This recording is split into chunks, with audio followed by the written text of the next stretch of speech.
All right, good morning to the hockey family. It is Monday, July the 28th, 2025. I hope everyone is enjoying the summer months here and had a nice weekend. Gosh, I just had a heck of a weekend. Wow, what fun. Some of you already know this, but over this past weekend, back at my alma mater, the Ohio State hockey. They put on an Ohio State hockey alumni golf outing back in Columbus. We've been going for a long time. Our firm's been a sponsor for a number of years, but obviously a 4-man scramble, and Stracks is in my group. Schilks is not, but he plays with some guys that were more his age. But so we've had the same foursome for, I don't know, maybe a dozen years now. And we won it, our foursome won it once back when we were much younger and more competitive at golf. And in more recent years, we've been, we're usually way out of the mix. It's hard to compete with the guys still playing hockey and still just bombing drives 340 yards every swing. But nonetheless, so this year, we just played way through our ceiling. Everyone in our foursome was contributing. We were just rolling in putts, and all of a sudden, we find ourselves in the mix, coming to the end, and we ended up shooting 16 under, which was in second place. Again, usually we're way down, but so we lost by one shot. So the winning team won at 17 under, so we were 16, but there's a little controversy. All right, so I don't want to stir the pot, but apparently another group kind of saw the group that won, that there may or may not have been a foot wedge. All right, so, but nonetheless, it's just an awesome time being up there, seeing a lot of old teammates and great friends, and just awesome. So really cool. Thank you for the Ohio State guys putting that on, and we look forward to next year as well. So, all right, just quickly, why is the market making new highs? So I received that question a couple times last week. I've just got a couple quick bullet points.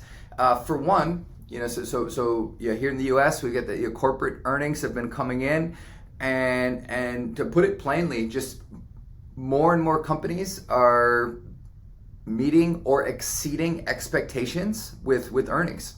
All right, at the end of the day, what are stock prices? Well, you as an owner, you have a fractional share to participate in the earnings and cash flows of stocks, right? So when earnings are coming in better than expected, that's obviously going to be a nice tailwind for stock prices, and that obviously comes as these results have been kind of coming in.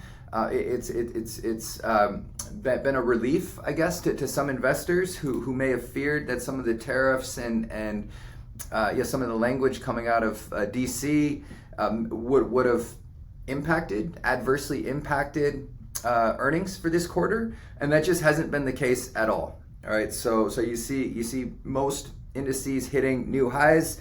Bullet point number 2 I have is more and more of these trade deals are coming in, with different countries between the U.S. and other countries. All right, so whether you like them or not, you can have that political debate conversation, but each new trade deal that gets done, what it's doing is it's removing uncertainty from the marketplace. Okay, it's kind of every trade deal that gets done, it's reducing the probability of kind of that worst case scenario where the global economy just kind of comes to a halt, like a trade war with different countries and just the kind of the global economy at large. So every trade deal that comes in, again, you can agree with it, not agree with it, but that is also a reason why you see the market, why the market's been doing well as of late. Bullet point number 3 I have, and we kind of talked about this last week, but just given all these headlines, unfortunately, a lot of investors have been in all cash. Just poor guidance they were given, A lot of investors are still sitting in all cash over these last few months where the market's done really, really well. Worse yet, like you see a lot of hedge funds that have been betting against the market, like shorting the market.